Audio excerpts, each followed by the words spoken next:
ડીસાના ગંજીવાસમાં 8 દિવસથી સફાઈ ન થતાં ગંદા પાણીના સરોવરો ભરાયા. ડીસાના વોર્ડ નંબર 9માં આવેલ ગંજીપુરા વિસ્તારમાં છેલ્લા 8 દિવસથી સફાઈ ન થતાં ઠેર ઠેર ગંદા પાણીના સરોવરો ભરાયેલા નજરે પડે છે.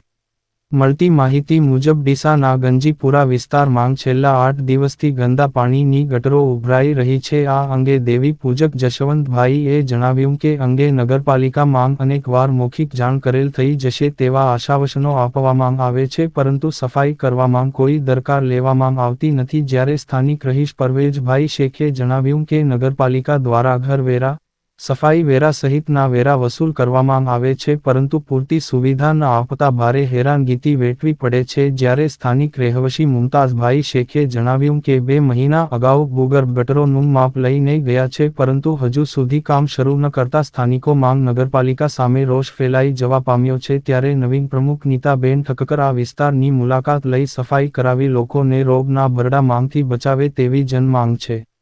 અહેવાલ जमील मेमन ડીસા। क्या नाम है तुम्हारा? मोहम्मद फैजान।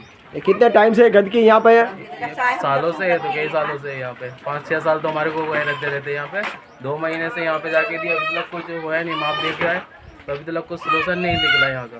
तो माप लेके गए क्या? अभी तुम मामलतदार नगर पालिका में रजूआत करी? हाँ करिए ना। क्या बोलते हो? वो बोलते कि काम चालू कर देगा अठवाडिये में। तो अभी तक कब करेंगे यूँ? अभी खबर ही नहीं, 2 महीने तो हो गए जाके आगे। यहाँ के कॉर्पोरेटर को बोला तुमने? हाँ बोला ना। अच्छा, क्या बोलते हैं? कुछ सुनवाई नहीं हो रही अभी तक। अच्छा, ऐसा है।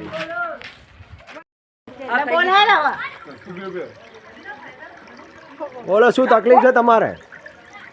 ગટર લાઈનની તકલીફ છે અમારે તો.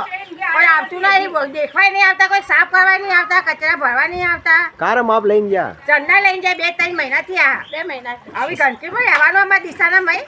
તો આ અંગે તમે કોને કઈ બધા પ્લે કરી અને અમારે તો અહીંયા ગંદકીમાં ગાલી દીધા આવવાના. રજૂઆત કરી કોને તમે? હવે કરી 2-3 વખત જઈને આયા એકના, કોઈ વાપરતા નથી અમારું. કેમ? હા બરાબર. અહીંના કોર્પોરેટરને તમે કીધું? પેલા શું નામ છે એમને બધા ભેગા થયા અમે આવી જા નગરપાલિકા જઈને આયા અમે બધા કઈ ના કોઈ વાપરતા નહીં અમારું. The news of Gujarat news ચેનલને સબસ્ક્રાઇબ, લાઇક કરો અને શેર કરો.